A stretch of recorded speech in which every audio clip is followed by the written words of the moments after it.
Bonjour à tous, aujourd'hui je vous présente Cujo de Stephen King.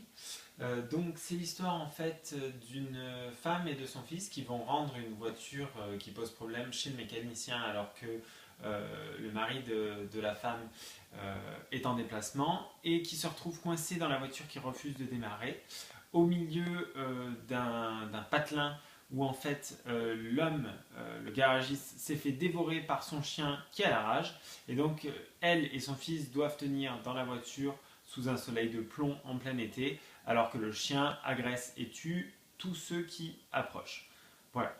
Donc, mon avis, en fait, le résumé, c'est beaucoup plus compliqué que ça. Cujo, c'est l'histoire de deux familles. Une où la femme est malheureuse dans son couple et croise les doigts pour que son fils devienne davantage comme elle que comme son mari, le garagiste en l'occurrence, et qui profite du week-end pour aller chez sa propre sœur et lui faire voir autre chose qui a une autre manière de penser que la manière brutale, alcoolique un petit peu de son mari.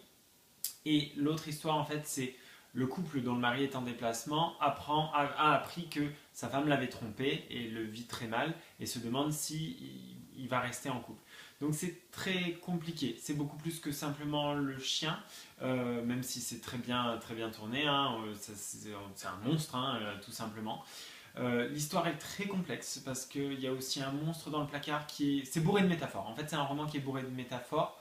Le petit, il est très attendrissant et on le voit dépérir dans la voiture. C'est un roman qui est particulièrement dur. Pourtant, je commence à avoir lu pas mal de Stephen King. Il finit pas vraiment sur une note optimiste. C'est quelque chose de, oh, c'est quelque chose de triste, hein. Donc voilà, l'écriture est bonne. On se demande du début à la fin comment ça va se terminer parce qu'il y a des tonnes de manières de finir l'histoire. Bon, celle de Stephen King n'est pas celle que j'aurais choisie. C'est pas à lire un dimanche soir par exemple, sinon vous êtes sûr d'avoir le blues.